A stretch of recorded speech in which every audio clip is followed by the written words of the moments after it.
amigos, bem-vindo ao programa Capital Empreendedor. Programa que tem o objetivo de levar conhecimento do mercado de forma geral, trazer aqui grandes personalidades, pessoas que têm uma história de sucesso que pode contribuir para a nossa evolução, com bastante conhecimento, experiência. Hoje eu estou aqui na bancada com o Leverson Gomes, que é um profissional do mercado financeiro e que está aqui hoje para poder nos ajudar a entrevistar aqui o senhor Júlio Braz, presidente do Grupo Ginco, né, que tem uma história bacana aí no estado do Mato Grosso, uma história bacana em Cuiabá, que construiu aí uma marca, uma empresa muito bem conceituada.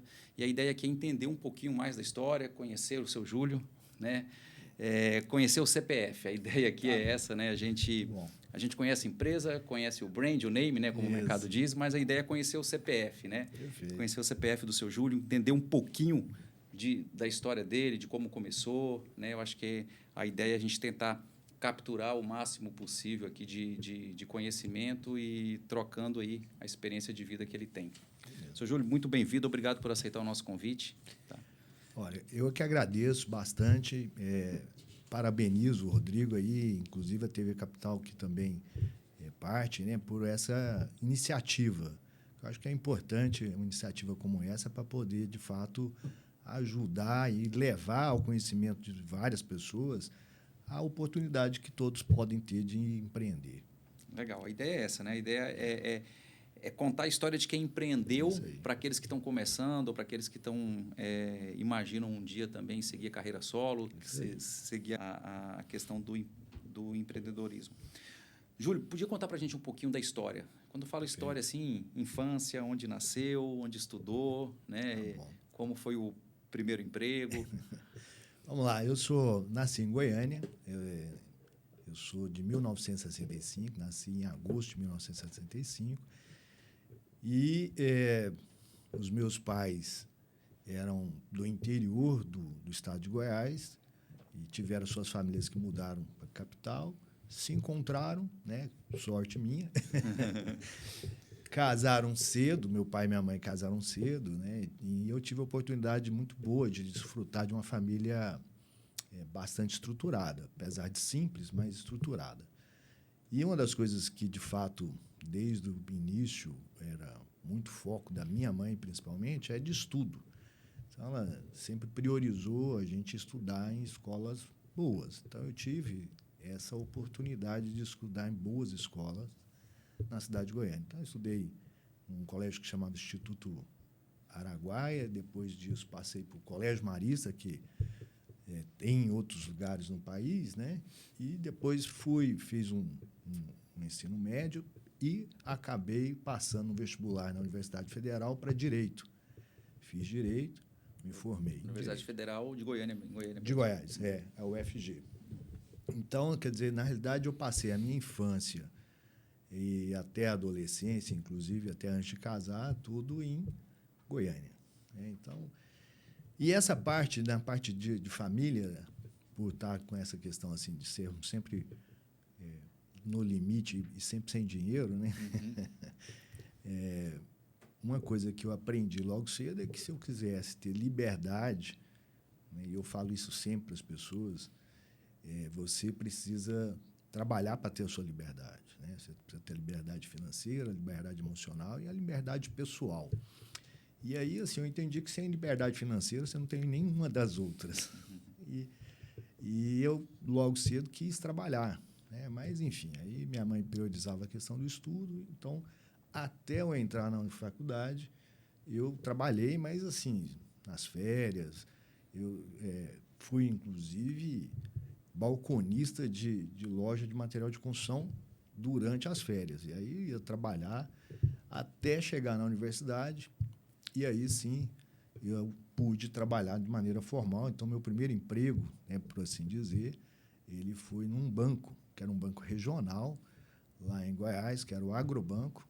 Entrei como escriturário, para trabalhar no departamento de contabilidade do banco. Trabalhei aproximadamente por 2 anos, quase 3 anos no banco. Né? Isso paralelo à faculdade? Paralelo à faculdade. Então, eu trabalhava durante o dia e estudava à noite. E, assim, lá Você tem tanto o curso matutino como o curso à noite. Eu acabei fazendo para a noite para poder trabalhar. E aí, lá pelo 3º ano, 4º ano, eu vi a necessidade de estagiar. Então, eu realmente comecei... Aí eu falei para o pessoal do banco, falei, vou trabalhar só meio período, né? E aí o resto eu vou trabalhar como estagiário sem remuneração. Ou seja, diminuiu a minha remuneração para poder aprender um pouco, porque só a faculdade eu achava pouco. E nessa época você fazia direito, né, Júlio? Fazia direito. E aí, nesse momento, você trilhava uma carreira do direito. Mas olha bem, assim, esse negócio é bem curioso. Boa pergunta, Léo. Assim, quando eu fui fazer direito, e esse é um ponto interessante, eu acabei esquecendo. Eu tinha 2 opções. Uma que era, tipo, por meio que vocação. Eu sempre fui muito bom em exatas, né, na escola. Tanto exatas como humanas. Eu sempre fui um bom aluno, tirava boas notas e tinha uma facilidade nisso aí. Então, inicialmente, meu pai queria que eu fizesse engenharia. Só que, danada engenharia, o curso, você não tinha opção para trabalhar. Né? Então, era meio que integral. Integral. Então, aí, vou fazer... aí eu fiz, inclusive, um teste vocacional, que chamava assim na época, né, para eu ver. Então, no teste vocacional, ele deu, falou, você tem habilidade, tem condições de escolher tanto humanas como exatas. Eu analisei a questão do direito, era onde dava essa oportunidade de trabalhar e tinha uma ideia bacana, né, tanto de advogar, como, inclusive, ter outras oportunidades. Uma expectativa de retorno, né? Mas, inicialmente, era realmente essa a ideia. Né? Então, mas sempre pensando em algo que pudesse ter um desafio um pouco maior. Interessante que, assim, sempre do início, vamos fazer algo que desafie por conta de uma necessidade. Sim. Ainda não era algo assim que despertasse o interesse de desenvolvimento, não, mas era realmente a necessidade pura e simplesmente mesmo, de ter recurso, né? Ter dinheiro e tudo mais. E nesse meio tempo, né, inclusive na época da faculdade, eu acabei tendo uma oportunidade de começar a empreender. Então, eu empreendi durante a faculdade. Goiânia, ela teve uma época, hoje ela é um centro de confecções, né? E eu tive a oportunidade de presenciar isso. Então, eu vi isso nascer. E a gente, com essas... Falou, vamos fazer, eu e um amigo, resolvemos empreender nessa área de confecção. Então, comprava fiado, né, o tecido, arrumava alguém para cortar, arrumava alguém para costurar, e depois você vendia, né? Você venderia essas questões. Na realidade, e aí a gente fez a primeira vez que eu fiz isso, que nós fizemos, era uma camisa polo. Eram 120 unidades e tal. Isso era que ano, mais ou menos? Eu tinha... Década de 80? Década de 80. Eu devia ter aí meus 18 para 19 anos. Eu tinha acabado de entrar no banco, então, assim, eu tinha a questão do banco e fazia isso aos finais de semana. E, por incrível que pareça, e sempre eu falo isso para uma questão de demonstrar, né? Eu tive uma primeira venda, que assim, produzir mas vender é a diferença. Sim. E aí vender é mágico, né? Pois é, né? E aí, assim, você arrumar alguém para te dar crédito para ir lá comprar, né? Isso tudo a gente já tinha conseguido. Agora vamos vender. E, rapaz, e não é que nós conseguimos vender para uma pessoa só? Aquilo na hora pareceu ser uma boa, né? Você, vendemos tudo. O cara, não, só que eu preciso de 30, 60 dias, tal, para pagar, tá aqui o cheque e tal. Que era, assim, vamos dizer, uma prática comum lá em Goiânia naquela época. Eu ainda tive o cuidado de buscar referência da pessoa, né, tal. Mas tudo bem, vendemos, entregamos a mercadoria, pegamos cheque, fizemos a referência, estava tudo certo. No danado do dia, eu estava tão ansioso que assim, a conta dele era em Trindade, que é uma cidade próxima. Eu não esperei nem compensar, eu fui lá no banco para... Chegando lá, eu falei, rapaz, deve ter uns 20 aqui, igual você vindo aqui. Eu tenho um cheque até hoje, Rodrigo. Está lá. Está bem na amostra lá para a gente aprender. Então, A minha primeira experiência como empreendedor, ela foi traumática, porque eu tinha uma dívida, né? Eu já amanheci com dívida, né? Porque Na verdade, você conseguiu o crédito com o fornecedor, fornecedor, produziu, entregou na hora de receber. tudo. Como você perdeu, né? Você acabou vendendo e não Sim, recebendo, sim. apareceu aí um prejuízo, né? Mas eu digo que esses são aprendizados que você não pode, né, se deixar vencer por eles, né? Trazer como lição, né? No momento é difícil, putz, era assim, para mim era tudo, né? E outra, você já começar com um negócio Afinal, desse, você estava começando exatamente isso. e aí sim, a referência que fica é muito ruim, né? Fica muito ruim, né? Os caras falam, o tanto de gente que torce para dar errado, e aí, porque esse é um outro fator que eu falo para as pessoas. No início, a maioria das pessoas vão torcer para dar errado. Ah, Júlio, não é verdade. É a pura verdade. Dentre principalmente as pessoas mais próximas. Sim. Infelizmente, é porque... Da natureza humana. Isso, né? E assim, ele quer que você fique ali naquele nível, né? Não, às vezes, por maldade. Ele quer que você fique no nível dele ou menor, né? Porque no momento que você começa a fazer algo diferenciado, você gera desconforto nas outras pessoas. Então, para mim, aquilo foi um grande incômodo, porque eu já tinha tido várias questões, meu pai, enfim, uma série de pessoas me criticando por ter feito esse trabalho. Aí, ao invés de eu desistir, a gente foi mais persistente. Aí pagamos as contas lá e, putz, vamos de novo. Aí começamos a produzir camiseta, não foi mais camisa polo, foi camiseta e tal. Começamos a ganhar um dinheirinho e tal, foi juntando esse dinheiro, isso eu trabalhando, faculdade e tendo isso aí. Até o momento que eu acabei, né, saindo dessa sociedade com esse amigo meu e montando aí já montamos uma confecção com costureira, tudo certinho, com mais 2 outros amigos, e a gente chegou a ter 13 costureiras, né, 13 costureiras, e chegamos a produzir a 1.200 camisas mês. Então, assim, e isso eu ainda estava, sei lá, estava com 22 anos de idade. Bem jovem. Começando mesmo a vida. Só que, assim, você nunca via dinheiro disso, né? Porque todo o dinheiro que a gente ganhava estava reinvestindo, crescendo, estava crescendo. E eu só não continuei no ramo da confecção porque eu acabei, assim, minha esposa, minha atual esposa, ela engravidou e eu tive que casar. Aí eu falei, vendi a minha participação, eu vou ter que casar, enfim. Então, aí eu tive que arrumar um emprego, fazer todo um trabalho nesse sentido para poder... nesse caso, eu tinha acabado de formar, casei exatamente junto com a formatura, e aí já no outro ano já tinha filho, então foi uma situação... E tendo que resolver todas essas questões, né? Mas e nesse momento, também interessante, que assim, eu lembro muito bem que a minha mãe, quando essa questão também da gravidez, minha mãe ficou pé da vida comigo, né? Ficou muito chateada, porque... Muito jovem. Ela pensava que você tinha que fazer tudo planejadinho, certinho, tinha outros né? planos, né? E aí, você está fazendo tudo errado. Essa era a situação. Aí um dia ela me acorda com um jornal com os classificados. Isso aqui você vai procurar emprego. Eu falei, não, eu só sei fazer 2 coisas. Sei fazer camisa e sei advogar. E na época eu tinha um escritório de advocacia. Esqueci.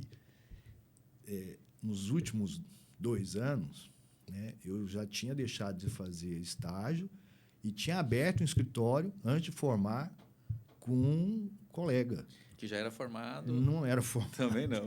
Nós pegamos, na realidade, o escritório era do pai dele, né? Mas ele não usava. Eu falei, cara, vamos pegar lá e vamos trabalhar, né? Então, aí nós montamos lá, né? Começamos a trabalhar, pegar causas e assim...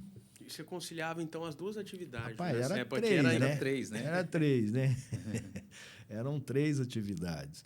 Mas era super agradável. E não tinha dinheiro. Assim, na realidade, porque você é estagiário, recém-formado, você não tem dinheiro. E o outro também era só investir. Então, eu falo que eu saía, né, muitas vezes, e sempre gostei de sair, de participar, de ter muitos amigos, mas eu saía e tomava água. né? Todo mundo ia comer uma pizza, eu não comia. Enfim, eu participava, mas não tava, né? Eu não podia gastar. Né? E nunca tive nem receio de falar, cara, eu não tenho dinheiro. Ponto. Tá resolvido, vamos para frente. Né? Mas eu vou, participo, tal, tá tudo certo. Sim. Então, essas questões realmente chegaram nesse ponto e eu, no momento aí tive que casar, abandonar todo esse projeto. Aí depois do casamento, com qual você continuou? Aí foi a advocacia? Aí, assim, aí tem um outro aspecto que é interessante, que no meio disso aí, olha para você ver que quando a gente é jovem, eu falo para o pessoal hoje, o que a gente tem mais valioso é o tempo. E a gente, quando é jovem, não percebe que o tempo é tão valioso. E você desperdiça. Um desses verões, na faixa dos 20, dos 19, 20 anos, eu tinha um outro amigo meu que me chamou, o pai dele tinha tipo uma pousada no sul da Bahia, tinha montado lá, e tinha um restaurante que ele estava arrendando. Aí ele falou, Júlio, vamos para lá, vamos trabalhar durante as férias, a gente trabalha nesse período e ganha um dinheiro e passa o verão, né? Passa as férias lá. Eu falei, cara, beleza, vamos para lá. Na época, a gente, vocês são mais novos, mas assim, tinha o plano cruzado. O plano cruzado foi um plano econômico, né? E faltava praticamente quase tudo, dentre isso a cerveja. Então nós tivemos muita dificuldade, eu tive que comprar cerveja em Vitória, levar, né? Tudo bem complicado. E o que aconteceu é que os 3 primeiros meses nós tivemos prejuízo no bar. E esse amigo meu teve que vir embora, deu um problema de intestino nele lá. Eu fiquei sozinho e com prejuízo. Aí, merda, como é que nós vamos fazer? Aí nós voltamos para fazer o carnaval. Aí fizemos o carnaval, pagamos todas as dívidas. E nesse período, eu ainda voltei com dinheiro para pagar o resto do ano inteirinho das minhas despesas. Então, foi uma coisa bacana. Né? Então, eu tinha experiência, assim, de ter coisa dada errado, coisa que deu certo. E quando eu casei, aí, a única coisa que... desculpa, eu contei essa história porque, nesse momento que eu estava lá, apareceram algumas pessoas de Goiânia. E aí, ficaram sabendo que eu tinha esse restaurante lá, os caras foram me visitar e tal, eu fiz amizade com eles. E dentre eles tinha uma pessoa, que é o Alexandre, que até hoje é amigo meu, ele é advogado, né? E eu falei, cara, Alexandre, eu também sou, tal, era estudante, né? E estava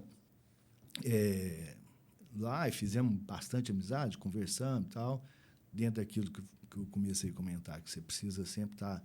Você não sabe o momento onde vão ter as oportunidades. O certo é que voltamos para Goiânia, passaram-se os anos, eu formei, casei, e em dado momento eu falei, cara, preciso trabalhar, né? Comecei a tentar arrumar um estágio em algum lugar, algum escritório para trabalhar. Um dia o Alexandre me liga, falou, Júlio, tem uma ação aqui de um pessoal, cara, eu não vou fazer, você não quer fazer esse negócio? Eu falei, cara, na hora, vou fazer agora. É uma construtora, eles estão com vários problemas em várias casas, então vai ser um trabalho que ele fazia a parte trabalhista dessa empresa. Eu falei, mas esse trabalho aqui é um negócio que vai tomar muito tempo e eu não estou afim. Não, cara, vou lá, deixa comigo. Eu fui, quer dizer, a gente fez um bom trabalho, né? Dedicou, deu tudo certo. Ao final, o pessoal me chama para trabalhar na empresa, como advogado da empresa, trabalhando meio período lá. Isso lá em Goiânia também? Lá em Goiânia. A empresa chama-se Varra Engenharia, e aí começa um pouco da minha história com a parte de construtora e engenharia. Começou com a Varra. Advogando para uma construtora. Advogando para uma construtora. Mas essa construtora, ela fazia mais obra pública. Obra pública, e naquela época... Não era uma incorporadora ainda, né? Assim, na realidade, eles faziam obra pública, mas tinha uma parte de habitação que hoje fala-se da Minha Casa Minha Vida, esse programa do governo, mas naquela época tinha o tal do PROAB, que era o Programa de Habitação. E aí nós estamos falando na época do Collor, né? Mais ou menos nessa... Na década de 90, né? Você tem o Sarney, depois o Collor. Então, foi uma época onde você tinha esses programas de habitação. Então, eles focavam em obra pública nesses programas de habitação. E era uma empresa relativamente grande nesse tipo de atividade. E eu estava lá nessa empresa, trabalhei por uns 2 anos, mais ou menos, e trabalhava meio período, o outro meio período eu trabalhava num outro escritório de advocacia, mas aqui, quando você entra no escritório, praticamente você não tem receita, né? Então, lá o outro era um processo de plantio para longo prazo. Sim. O que me sustentava mesmo era essa questão desse emprego que eu tinha como advogado dessa empresa lá. E aí, em determinado momento, uma outra empresa, que também era de pessoas conhecidas minhas, amigos, conhecidos, tinha montado, né? E aí, sabia desse trabalho que eu estava fazendo lá, resolveram abrir uma oportunidade e falou, cara, você não quer vir para trabalhar aqui? Aqui a gente está... Eu falei, não, vou conversar com vocês aí, vamos aí. Resumindo, a história era para trabalhar mais e ganhar menos. Clássico, né? Porque, assim, na realidade, qual que era a grande situação? Era que, assim, eu tinha que trabalhar período integral, então eu tinha que trabalhar mais, né, em tese. Abrir mão do segundo emprego. E ganhar quase praticamente a mesma coisa, né? Uhum. Então, assim, não é que você ia diminuir a renda, mas praticamente a mesma coisa e não ter essa oportunidade. Mas aí, Júlio, o que tinha de atrativo? O que era de atrativo? O atrativo foi que, na hora que eu fui conversar, eu falei, cara, aqui é o seguinte, nós temos isso aqui, tem a parte jurídica, mas tem uma parte comercial aqui que ela está aí. Ninguém assume e tal. Se você quiser, é uma oportunidade. Tá bom, beleza. Volto para outra empresa, falo que vou sair, falo... E aí o pessoal, assim, tinha uma relação bacana com eles. Falei, não, Júlio, vamos fazer diferente. Eu não pedi aumento, não pedi nada, mas eles dobraram o valor para me continuar. Falei, cara, e trabalhando meio período, ou seja, Sim. eles falaram, a gente paga mais para você trabalha meio período. Fui para essa outra empresa, que é a FGR, que ela existe até hoje, né? E aí começa a minha história efetivamente com a parte de incorporação.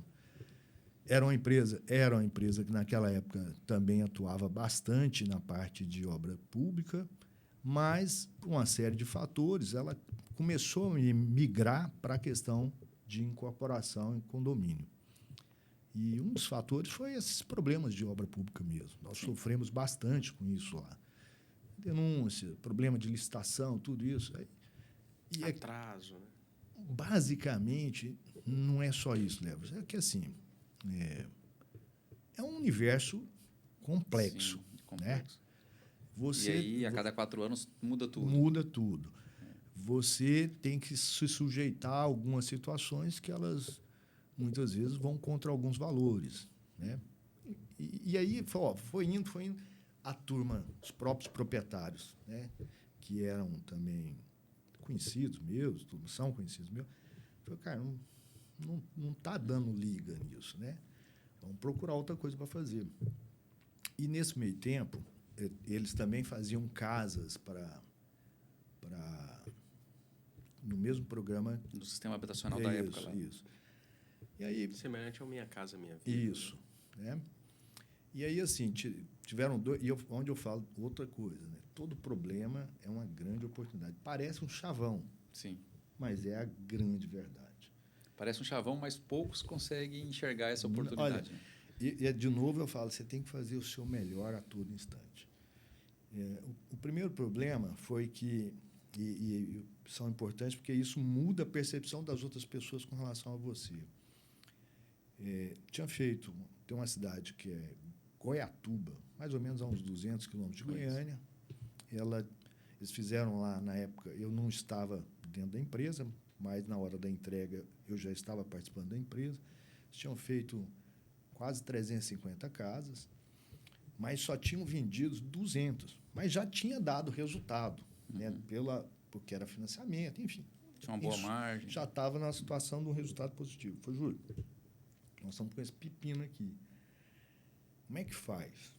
né? Porque, assim, você tinha que entregar as casas para o pessoal fazer o financiamento. Uhum. Aí alguém teve a brilhante ideia, não, vamos dar as casas. Eu falei, cara, mas se você der a casa, quem comprou vai ficar puta da vida. Sim. Né? Eu falei, não, deixa comigo, vamos lá. Aí eu fui lá, negociei com o prefeito, né? Uma questão no qual a prefeitura assumia algumas questões e tinha como contrapartida essa que hoje chama de tipo um sinal das casas, né? Uhum. E ele daria isso para as pessoas e as pessoas fariam um financiamento na Caixa. Cara, foi uma maravilha. Foi a solução do problema. O prefeito saiu bem. Na época, o gerente geral da Caixa achou excelente. Né? A turma gostou, todo mundo ficou feliz, né? Todo mundo ficou feliz. Aí, beleza, fechei, resolvemos isso aí. Passado um tempo, um outro problema. Já é um empreendimento também, só que isso era em Aparecida de Goiânia, do lado de Goiânia. O empreendimento não deu certo. Construiu, mas não vendeu. Era um sobrado geminado. E, na realidade, o que acontece nesse tipo de financiamento? A empresa ela vai lá, assina um contrato com a Caixa, constrói. Ela, na medida que você vende e a pessoa assina, sai do passivo da empresa e a pessoa passa a pagar a prestação, tudo bem. Enquanto a empresa não faz essa venda, aquilo começa a gerar um débito de juros para a empresa. Nesse momento desse empreendimento lá, a empresa estava devendo quase $1 milhão de dólares, né? Vamos colocar assim, eu falo isso porque foi um valor muito expressivo na época. E eu não conseguia vender. Aí, uma conversa junto com a diretoria e tal. Eu falei, não, deixa eu resolver isso também. Vou tentar assumir esse trem aqui. E fomos lá. A gente começa a pensar diferente, porque era sobrados abertos, né? Tudo, não do jeito que a gente conhece hoje, mas, enfim, era um conjunto habitacional aberto. Uhum. Eu falei, mas se a gente fechar a questão de segurança, criar algumas coisas... Gerar valor. Gerar valor. Aí eu falei, cara, aí montei uma ideia, apresentei lá, falei, só que para a gente receber esse negócio aqui, nós vamos ter que gastar mais esse tanto. Vamos ter que investir aqui. Em vez de planilha de custo vai aumentar. Isso aí. Então, assim, na época, eu lembro que nós estávamos devendo esse $1 milhão e a gente assumiu um compromisso de investir mais $150 mil. Entre fechamento, uma piscina.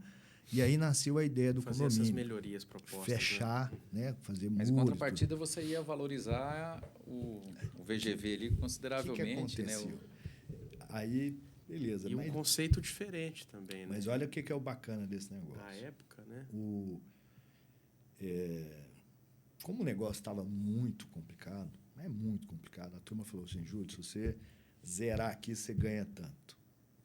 Eu não só zerei, como eu ganhei a empresa ganhou $1 milhão, ou seja, você deixou de dever 1.000 e ganhou 1.000. Você já tinha uma bonificação só por zerar. Cara, e aí você conseguiu. Eu acho que eu nunca ganhei tanto dinheiro na minha vida como nessa questão. Né? Assim, foi a primeira vez que, de fato, eu ganhei muito dinheiro nesse sentido. Isso era que ano, Júlio? Olha, vamos pensar aqui. Eu confesso que, assim, a nível de ano, eu não lembro, mas eu lembro a nível de estrutura de casamento, que aí, assim, porque minha mulher ficava em cima de mim. Então, sim, eu tinha mais ou menos uns 3, 4 anos de casados. Então, 94, 95, sim, né? Sim. Mais ou menos nessa época. E aí, a gente... detalhe, em virtude disso, surge a ideia do condomínio, porque a gente viu que era uma pegada bacana, que tinha dado certo... E, assim, como é que gerou tanto valor? Né? Exatamente porque você tinha uma demanda e as pessoas... A casa, no final do dia, era a mesma, mas dentro de um contexto totalmente diferente. Assim, porque a casa você não tinha como mudar. Sim, era projeto. O projeto está lá, a casa estava pronta. E era um conceito, na época, assim, bastante inovador, Júlio. Assim, você fala do fechamento? Do próprio condomínio, né? Cara, não era tão inovador. Olha, Era inovador para aquele projeto, para aquele problema, né? Assim, é isso que eu falo, que às vezes assim, a gente às vezes fica querendo quebrar a cabeça. A gente quer inventar a roda. De fazer algo que talvez só falta um parafuso, né? E assim, fala, não, quero inventar o iPhone. Cara, não, beleza, seria ótimo. Mas já que você não vai inventar o iPhone, pega algo aqui e melhora. Sim. E, na realidade, o que a gente fez foi isso lá, né? Melhorou um produto, criou valor, a gente ganhou essa questão e abrimos uma oportunidade. A empresa tinha uma outra área, por incrível que pareça, também a ideia inicial era fazer conjunto habitacional. A partir daí, o que acontece? A gente enxerga essa demanda, a gente vai para São Paulo e começa a olhar. Eu visitei todos os Alphavilles da época, todos os empreendimentos fechados no interior, todos uma maneira de dizer, a grande maioria que a gente pôde, e voltamos com aquela, falei, cara, vamos botar quente nisso aí. E a gente começa um outro projeto, que é o Jardins Viena, em Aparecida também, e eu consigo aprovar isso em 6 meses. Tempo recorde. Projeto, prefeitura. Tudo. Alvará. Enquanto tinha muita gente pelejando para fazer lá em Goiânia, a gente fez, aprovou e colocou. Cara, que também foi um sucesso. Que já era um modelo meio que replicando a solução daquele problema. Exato. Só que aí já é um conceito do jeito que a gente conhece, tipo um Florais hoje, né? E aí foi um sucesso bacana. A gente consegue fazer algo também muito bom, tem um resultado, né, já. E aí as coisas começam a tomar uma proporção maior, né? A gente realmente começa a ter aí uma visibilidade da empresa maior e ela começa a sair do campo da parte de obra pública, partindo só para isso. E aí foi vários... Nós participamos de mais 3 ou 4 empreendimentos com a FGR lá em Goiânia. Então, começa aí a minha história com esse tipo de negócio. Nós podemos dizer que a sua história no mercado imobiliário começou resolvendo um problema. Sem dúvida. Você entrou numa empresa, os 2 primeiros projetos foi resolver algum pepino, algum abacaxi que ninguém queria. E se desafiando, né, ali isso naquele... Esse eu acho que é um ponto interessante para as pessoas entenderem, que assim, geralmente aquilo que ninguém quer é onde tem algum ganho adicional e, de fato, algo que vai te dar uma projeção, né? Aquilo que está todo mundo fazendo... Já fica uma dica aí, né? O óbvio todo mundo faz, né? Eu diria que às vezes, viu, Deves, assim, às vezes hoje, nem o óbvio nós estamos fazendo. Hoje, quando o cara está fazendo o óbvio, ele já é um diferencial. Já é diferenciado, muitas vezes. Nessa geração nossa é bem isso, né? Bem isso. Então, assim, aí começa essa questão no mercado de condomínio em Goiânia. A gente lança depois mais um, que aí foi o Jardins Florença, também foi muito bacana. E aí, sucessivamente, até quando, né, a gente resolve realmente sair da FGR e montar falou, agora eu quero empreender sozinho. Empreender novamente. Solo, né? E, assim, essa também é uma história bacana, assim, a minha saída tem algumas características, porque eu estava tão vinculado à empresa que eu não tinha... E realmente estava muito bem, a estrutura financeira e tudo mais, e de reconhecimento, né, no mercado, muito positivo. Então, você não tinha razão de sair. Mas o que vinha acontecendo, né? Assim, em virtude disso, você cria um ambiente interno dentro da empresa também que, muitas vezes, você... vamos chamar hoje, assim, tem outros nomes, mas vamos pensar que todo mundo vai entender. Você cria alguns ciúmes, né? Uhum. Então, 90% da empresa, do faturamento dela, estava na minha mão. Então, eu criava uma certa incômodo, né? Incômodo, né? Sim. E aí, esse incômodo foi chegando a um ponto, eu falei, cara, vamos fazer diferente, porque eu não vou brigar com ninguém, não quero brigar, não vou fazer isso. E, como diz, eu acho que eu tenho um potencialzinho aqui. Então, encerramos numa boa, somos amigos até hoje, temos um relacionamento muito positivo e saí da empresa muito bem, né? Assim, tanto com a bagagem talvez o maior patrimônio foi o reconhecimento profissional, relacionamento. E a experiência adquirida. E a experiência adquirida, mas também tinha tinha um capitalzinho. Sim. E aí a gente montou uma estrutura em Goiânia, nós começamos a fazer loteamento lá, participamos de algumas incorporações vertical, e aí... Nessa fase você estava sozinho, Júlio? Não, olha, você tinha sócio também. Eu vou falar outra coisa, Leves. Eu sempre tive sócio.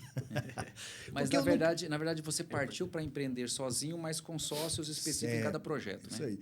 Eu falo que, assim, eu sempre tive sócio, por quê? Porque eu nunca tive o capital todo. Ou tinha pequena parcela do capital, muitas vezes eu tinha a parcela de me autossustentar. Então, eu entrava com o serviço e a pessoa entra com capital e vamos tocar junto. Então, isso foi em N negócios. E nesse momento que eu saio, eu pratiquei isso muito também com vários outros empreendedores, devido à experiência que eu tinha. Eu falei, cara, vamos entrar aqui, eu toco um negócio para você e tenho uma participação. E para você ver, até hoje eu recebo participação de coisa que tem mais de 20 anos lá. Uhum. Que a gente participou, que até hoje gera valor. Gera valor para a gente. Então, são coisas que, eu diria assim, a sociedade é um negócio bacana. Né? O pessoal fala de sociedade, eu sempre tive sócio, sou amigo praticamente de todos os meus sócios que eu tive até hoje, ao longo da vida. Então, da assim, trajetória, né? Então... Tem algo, Júlio, que eu acredito muito, eu vejo isso muito claro na sua trajetória, na sua história, que é você aprender a monetizar seu conhecimento, né? Isso. Porque eu vejo muitos engenheiros que era uma das carreiras que seu pai queria, né? É isso aí. Tem verdadeiros gênios, né, dentro das faculdades de engenharia, mas tem um segredo que é como que eu monetizo esse conhecimento, essa experiência que eu adquiri ao longo, né? Aí talvez um exemplo aqui, se você continuasse lá naquela companhia que você ajudou a crescer, ajudou a virar a chave da empresa, você talvez estaria lá até hoje naquele mundo, né, ali dentro daquela limitação, né, do tamanho da empresa e dos projetos, mas você falou assim, não, espera aí, todo o meu conhecimento, a minha experiência, eu vou monetizar isso. Isso aí. Né? Então, eu acho que esse segredo de aprender a monetizar o conhecimento que você tem, isso está no DNA dos empreendedores. Esse capital intelectual, assim, realmente é desafiador você monetizá-lo, né? Mas, assim, eu dou um passo antes disso, porque hoje, né, já com uma certa experiência, e hoje, por exemplo, lá na Ginco, hoje a gente tem uma média de idade de pessoas muito jovens. A média é entre 25 e 30 anos. Então, muitas vezes eu vejo as pessoas com muito receio de arriscar, né? Receio de dar uma opinião, receio de expor seu pensamento. Tudo isso que eu estou dizendo para vocês ao longo do tempo, uma das coisas que eu sempre fiz foi, cara, eu acredito em algo, vou falar. Não achei correto, vou falar. Tenho uma ideia, vou posicionar. Mesmo que pode parecer uma coisa meio esdrúxula. Naquela hora alguém vai rir, alguém vai... Mas você está se posicionando. Então, hoje, eu diria que até antes mesmo de você ter essa questão de trabalhar a monetização de uma ideia, cara, seja você mesmo. Coloque para fora as suas ideias, né? E arrisque, né? A gente, quando é jovem, eu ouvi certa vez que quando a gente não tem nada, você pode arriscar tudo.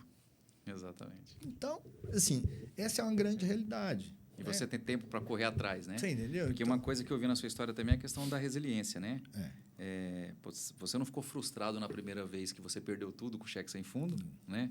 E teve que recomeçar algumas vezes, né? Então, acho que além, é claro, de aprender a monetizar o conhecimento, você só adquiriu esse conhecimento porque você foi resiliente várias vezes, né? Rodrigo, eu também tenho comigo que tem duas, e também são situações que eu passo tanto para os meus filhos como para o pessoal do nosso time lá. Disciplina e persistência, né? Cara, nada resiste a isso. Nada. Pode olhar os melhores atletas, os melhores artistas que tem ao longo do tempo. Não são aqueles sucessos efêmeros, né? Que são sucessos pontuais, ou fogo de palha, vamos falar assim. Ou voo de galinha, né? Voo de galinha. Aqueles que realmente perduram, né? Eles tiveram persistência e disciplina. Esse é o ponto. E outra, a gente só perde quando desiste. Enquanto você não desistir, você não perdeu. Mesmo que o jogo não tenha ganho, não esteja ganho, mas você não perdeu ainda. Então, eu diria que esses fatores, quando você coloca aí, assim, realmente a resiliência é um fator importante. Né? Você está sempre... Primordial, né?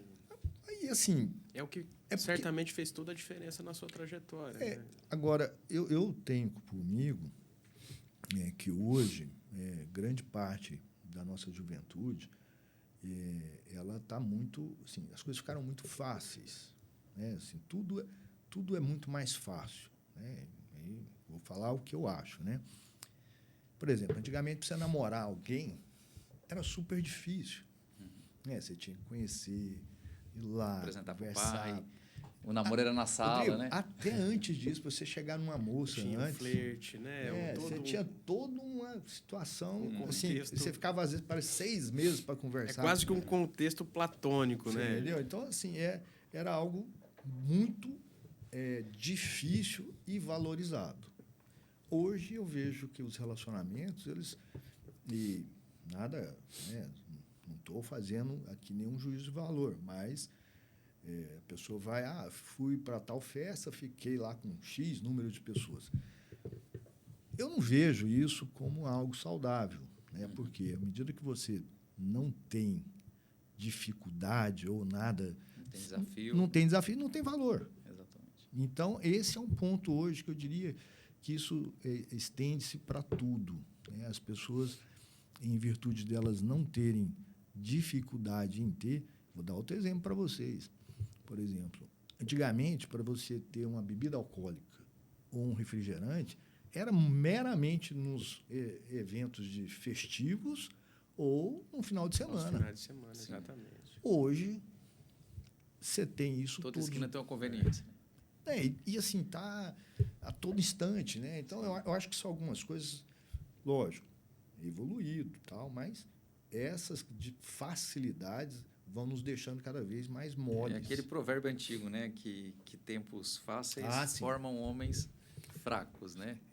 Tempos difíceis formam homens fortes. É isso aí. Ô, Júlio, eu acho que imaginando um pouquinho a sua trajetória, eu acho que o próximo capítulo agora é Cuiabá, né? É Mato Grosso. Né? Como é que foi essa... Pois é, essa história é uma história também super bacana. Assim, e aí, dando sequência, né, a gente montou essa estrutura lá em Goiânia, começamos a fazer alguns loteamentos e a gente começa a buscar novas oportunidades. Por quê? Porque dentro de Goiânia eu não queria competir, nem tinha capacidade de competir com a estrutura que já existia lá. Então, vamos buscar novos mercados, que aí eu entendia que era mais tranquilo. Antes de... tanto é que nós fizemos várias pesquisas, tipo Uberlândia, Rio Verde, várias outras cidades. Antes de se decidir por Cuiabá. Pois é, Cuiabá, eu tinha estado aqui pela FGR em 1994. Isso eu lembro da data, porque foi enfim, vim aqui nessa data e não gostei. Né? A gente tinha olhado uma área ali que era do João Balão. E a gente não tinha, enfim, não deu liga na época. E aí, quando a gente começou a olhar, toda vez, não, vamos lá em Cuiabá. No Cuiabá não dá, não sei o quê, não funciona. Aí teve um profissional que estava com a gente, e ele tinha vindo aqui e dado uma conversada e encontrou o Tamura. Ele encontrou o Tamura tinha saído, é importante dizer isso. Tamura é do Paraná, veio para Primavera, comprou propriedade rural lá, desenvolveu, foi uma das pessoas pioneiras no desenvolvimento da região, com algodão, soja, enfim. E quando os meninos dele começam a estar na idade de estudar, ele vem para Cuiabá para dar o estudo, né, na parte de segundo grau para eles. E começa a adquirir algumas áreas aqui. E aí ele vê um empreendimento em Goiânia, que nem foi Eu não participei diretamente, mas conhecia, foi lá conhecer esse empreendimento, viu isso na revista e, enfim, topou com esse profissional aqui. Ele falou, ele quer marcar com você aqui. Eu falei, não. Ele foi lá em casa, lá em Goiânia. Enquanto eu não assumi o compromisso de vir em Cuiabá, ele não sossegou.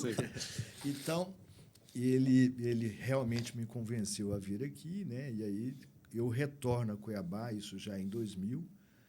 E retornando, a cidade estava muito diferente, uma pujança bacana, né?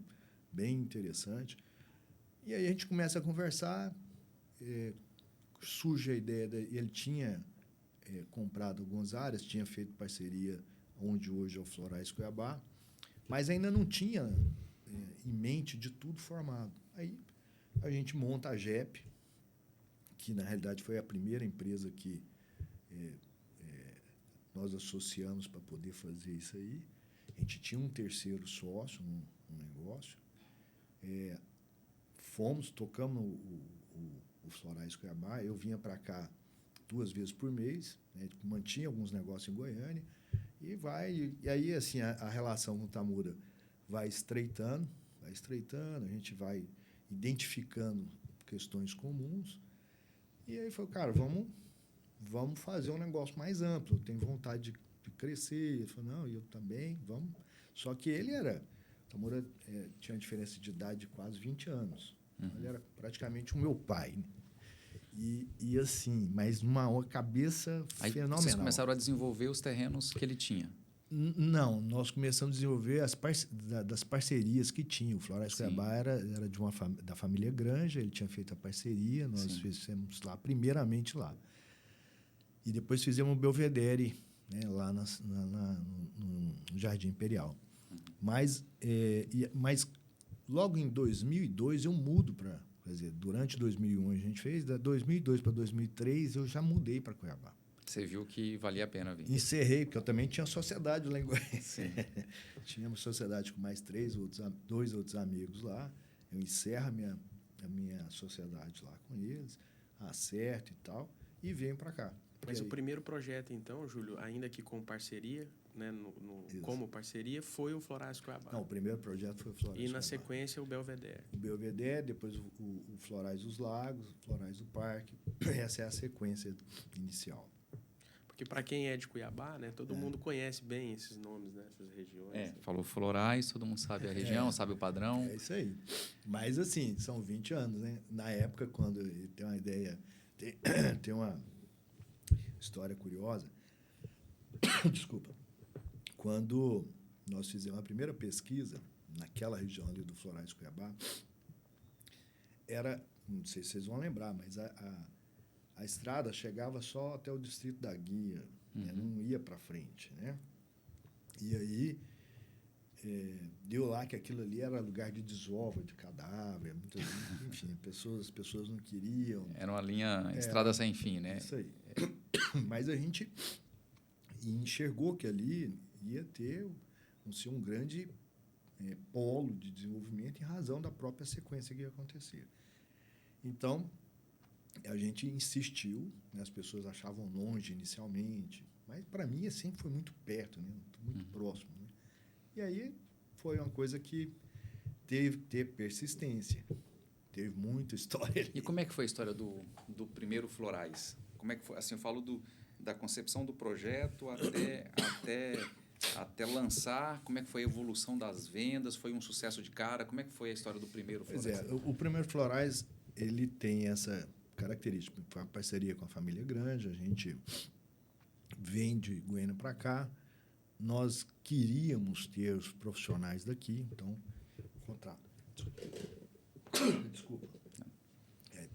contratamos profissionais daqui, mas trouxemos todo o conceito do que aquilo que a gente tinha lá. Conseguimos a aprovação assim, também num tempo bacana. A prefeitura, na época, era o Roberto França, né? Eu nem cheguei a conhecê-lo pessoalmente, mas, enfim, deu tudo certo. A gente aprova, lança o empreendimento. Não foi assim uma explosão de venda no início. né? No início, nós vendemos muito mais para as pessoas que vinham de fora de Cuiabá do que exatamente das pessoas aqui de Cuiabá mesmo. Então, aquela pessoa que tinha acabado de mudar ou estava aqui. O filho estava vindo estudar? Não, nem era isso. Era gente que tinha mudado de outro estado para cá por uma atividade, né, econômica, alguma coisa. Já conhecia um conceito fora e achava o conceito bacana. Lógico, vendemos para algumas pessoas daqui também, mas então o primeiro ano foi muito disso, foi de introduzir esse conceito, quebrar alguns paradigmas, né? Quando o empreendimento fica pronto e aí as pessoas começam a visualizar isso mais, aí realmente tem essa, vamos dizer assim, tem uma outra dimensão. Mas quando é que teve a virada de chave, no meu ponto de vista, acompanhando a evolução de venda e dos nossos lançamentos? Foi quando você começa a ter as pessoas morando nos nossos empreendimentos e aí as outras pessoas vão visitá-los.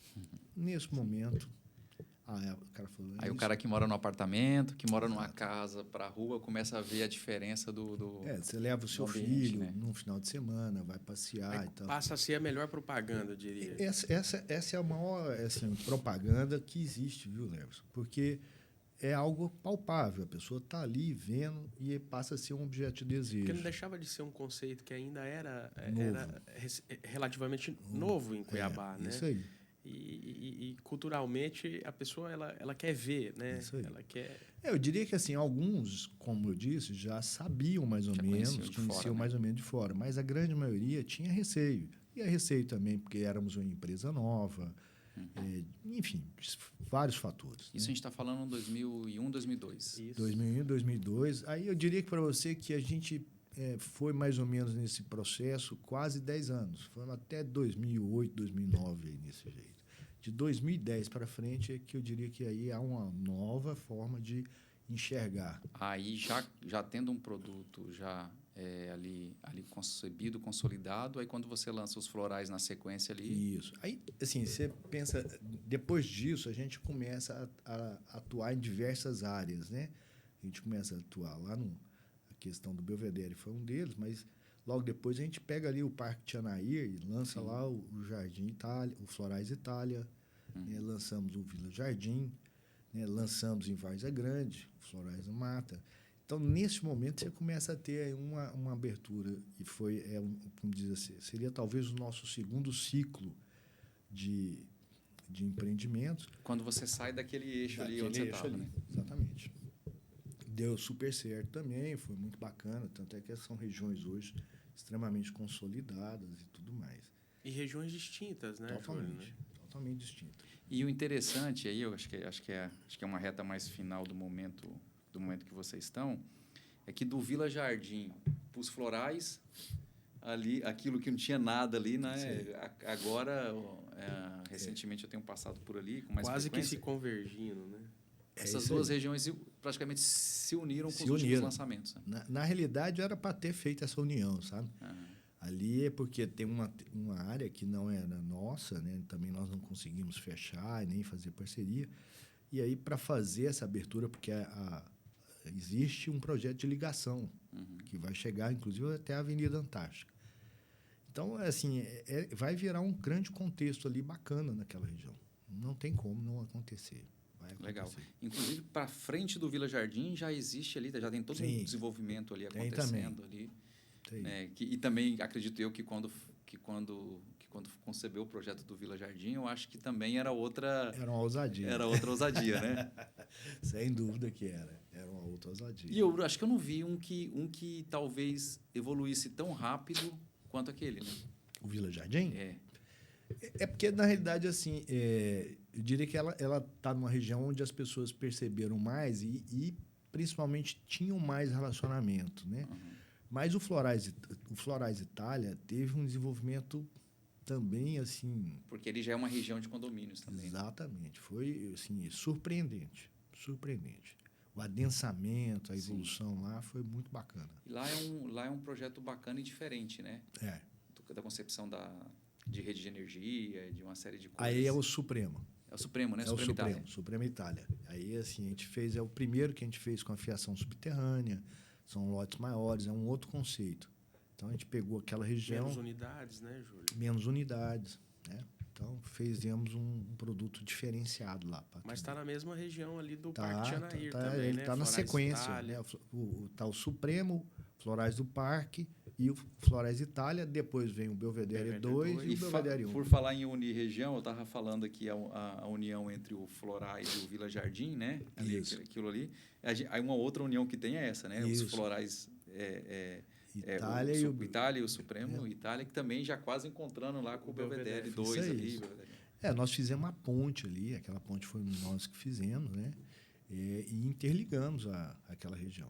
O interessante assim que eu vejo é claro que existe toda uma questão assim do empreendedorismo ali da questão comercial, né, do desenvolvimento, da questão mais capitalista do negócio, mas existe também uma contribuição social muito grande, né? Muito grande. Porque assim, na concepção desses projetos, os compromissos que são assumidos com prefeitura, com Estado, com melhorias ao redor dos empreendimentos é interessante. Né? Eu sou suspeito para falar, né? Porque como essa é a minha vida, então eu defendo que o urbanismo, de uma maneira geral, ele é algo que, dizer assim, é a base de ter um crescimento. Você precisa de ter a base mesmo para poder construir qualquer coisa em cima. Ou sua família, um lar, ou qualquer outra situação. Então, quando você vai para uma região, muitas das vezes, todas as regiões que a gente participou, elas estavam, de certa forma, um pouco esquecidas, né? Ou, pelo menos, não exploradas. Quando você leva o desenvolvimento, cria uma infraestrutura, sem o ônus para o poder público, é importante dizer, né?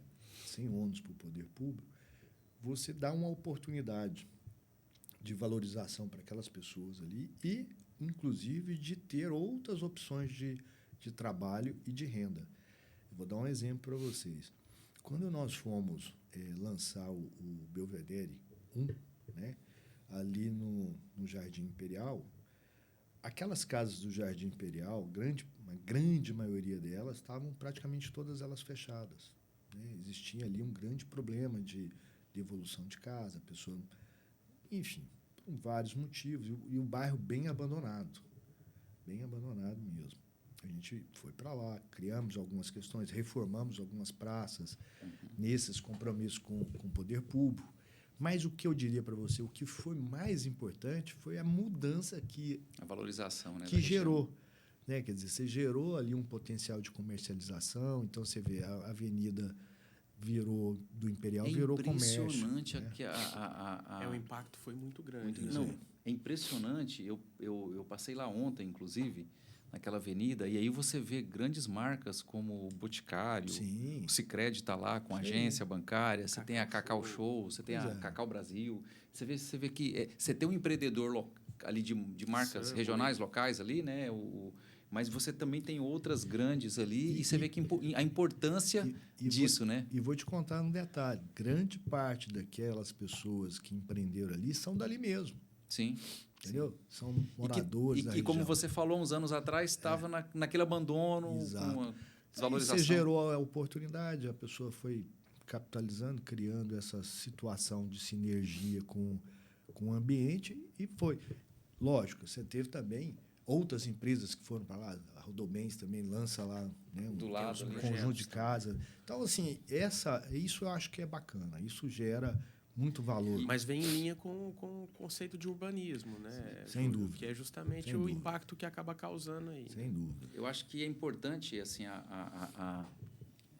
o nosso espectador saber que cada projeto desse, para ser concebido, ele tem que obedecer todo um plano diretor da prefeitura, né? Ele tem que fazer por conta dele toda aquela estrutura, acesso, avenidas, ruas. E, além disso, ainda tem alguns compromissos de destinação de percentual da área para praça, para escola, para uma série de coisas. Então, assim, mais uma vez a iniciativa privada fazendo algo, né, que contribui para a sociedade, que gera emprego, gera resultado, gera... Eu diria para você, Rodrigo, que assim, hoje é uma conta fácil da gente fazer. Se você tiver um terreno, uma área, vamos pegar um terreno de 100, O aproveitamento dele, e eu não tenho medo de falar isso para você, o máximo vai chegar em 50. Né? Então, assim, de 100, você vai aproveitar 50. Dos outros 50, mais ou menos 15% vai para o município. Isso eu estou falando dentro da questão do condomínio fechado. Além disso, você tem que fazer toda a infraestrutura, e no nosso caso, inclusive, todos os nossos empreendimentos têm tratamento de esgoto. Nós fizemos investimentos aqui na cidade de tratamento de esgoto na ordem de quase 30 milhões de reais. De todas as estações que nós já fizemos isso, em valor nominal, nem tão corrigido.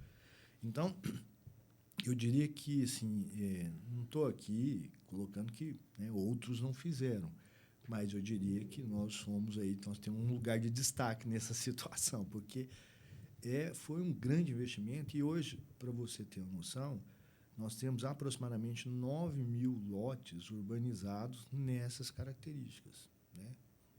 Hoje nós temos 9 mil famílias que são clientes nossas, né? Sim. Desde o primeiro momento até hoje. Então, são números bem interessantes. Júlio, até aproveitando um pouquinho, ao longo desses pouco mais de 20 anos, né, que vocês estão empreendendo aqui, certamente foram vários desafios, né? Muitos. E acho que talvez na primeira década, pelo que você, né, comentou, talvez tenha sido a mais desafiadora, né, na primeira etapa do projeto, assim, ou da vida da Ginco. Eu queria que você falasse um pouquinho, né, se em algum momento você pensou em voltar, ou se teve, quais foram os maiores desafios que você teve. Pergunta boa, Lemos. Assim, eu fiz um compromisso com a minha família, né, quando a gente veio para cá. Minha filha tinha 6 anos, meu filho tinha 10 para 12 anos. Eu falei, olha, nós vamos queimar as pontes. Que isso, pai? Não tem volta. Não tem volta. Daqui é só para frente. Não tem voltar, essa palavra não existe. Combinado? Combinado. Estão conscientes disso. Né? Estamos conscientes disso. Com a minha esposa também, mas é óbvio. Né? Isso é bom para falar, mas durante você tem todo um ponto. Sim. Eu diria para você que, assim, de voltar, não. Mas eu tive momentos muito complicados. Né? Eu diria que hoje eu me considero empresário. Hoje, depois de 20 anos, né, e assim, ter passado por algo que eu passei, que a gente passou, e assim, aí de fato a gente é empresário hoje.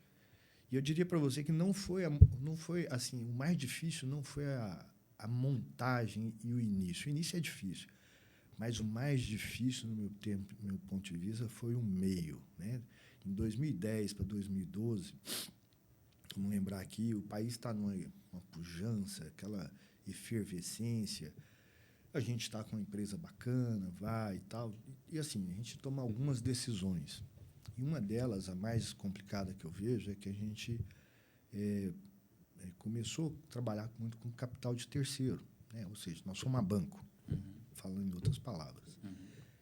E isso, de fato, nos trouxe um grande ônus. Né? Nós demoramos praticamente 10 anos para resolver essas questões. Por quê? Porque logo depois, em 2014, você tem os problemas da Copa, depois você tem um problema, né, de hiperinflação, uma inflação, você tem problema de alta de juros. Você tem governo Dilma, com uma crise Dilma, tudo mais, o mercado despenca. Nós perdemos, naquela época, entre 2016 até 2019, nós perdemos 70% da nossa carteira. Assim, em números, a gente recebia mensalmente 10, passamos a receber 3. Mas a nossa conta era 10, 11, né, 12, geralmente 12, dependendo do fluxo de obra que você tinha. Esse foi o momento mais difícil, né, de ter que sentar com todo mundo, renegociar, reposicionar, não atrasar obra, não entregar no prazo, assumir novos compromissos.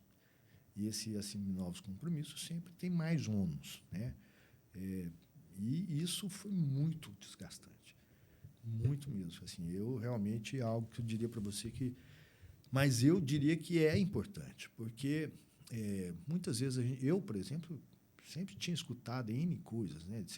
E, putz, me achava um cara vacinado de várias situações. E caí em quase todas elas, né? E aí eu vou falar para você, tipo, ego, né? Vaidade, ganância, tudo isso faz parte na hora do momento de uma decisão errada. Sim. Porque, assim, por exemplo, algumas decisões, vou fazer, em vez de você fazer um empreendimento ou um projeto só, não, vamos fazer 3. Né? Para quê? Né? Faz um, né? Tal. Não, fez 3. Então, aí esse negócio acaba te colocando. Porque você não precisava fazer os 3, e quando você faz os 3, você precisa pegar capital de terceiro, aí realmente começa a ter uma complicação. Então, esse foi um fator que nos deu eu diria, uma maturidade e Ajudou a criar casco, né? Casco e uma resistência em comum. Aí, assim, a gente... Júlio, você quis desistir? Não. Eu falei, foi o grande desafio, né? Até porque eu não podia. Né? Eu sempre, quando eu ia renegociar com as pessoas, eu falava, a única coisa que eu não posso é desistir. Né? Eu tenho que fazer, entregar, deixar tudo certinho. O discurso era que eu não tenho plano B. Não tem plano B. Esse é meu negócio. As pontes estão queimadas. As pontes estão queimadas e tem que fazer dar certo. Então, é um negócio que, assim... Aí, hoje eu me sinto vitorioso. Não, é porque esse foi, talvez, o grande teste de ferro, né? Teste de fogo, aliás, que você passa, né? Tipo, porque muita gente jogou toalha nesse período. Né? Conheço, tenho amigos, empresários e tal, que jogaram a toalha. Participava de uma outra empresa. Ao longo disso, eu fui acionista de uma outra empresa em Goiânia e nós, né, a Ginco foi acionista de uma outra empresa e ela passou pelas mesmas dificuldades.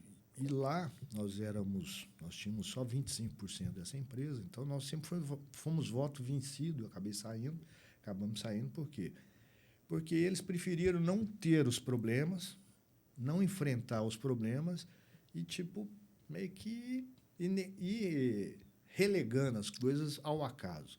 Sim. A empresa praticamente faliu, quebrou, né? Então, são fatores que isso demonstra que você precisa enfrentar os problemas. Por mais que o discurso seja complicado, né? Seja difícil. Agora, tem uma coisa que... A conversa ruim também faz parte do negócio, né? A conversa difícil. A conversa difícil faz parte. Aliás, eu acho que a maior parte do tempo. A maior parte do tempo você tem conversas difíceis, mas a transparência, e esse é um ponto que eu vejo que a gente, pelo menos, cultua bastante, são 2 valores importantes para mim, e aí a empresa acaba tendo isso. A lealdade e transparência. Então, são 2 coisas que, por diversas vezes, a gente teve que abrir claramente tudo que estava acontecendo. Por exemplo, faço uma parceria com você e, de repente, falo, olha, vamos ter que rever a forma de pagamento para você. É um trem complicado, né? Mas você é transparente no processo, né? Então, tivemos várias pessoas também que foram, assim, excepcionais conosco, né? Parceiros de primeira hora, aguentaram com a gente. Então, enfim. Então, tem muita história bacana, né? Desse lado.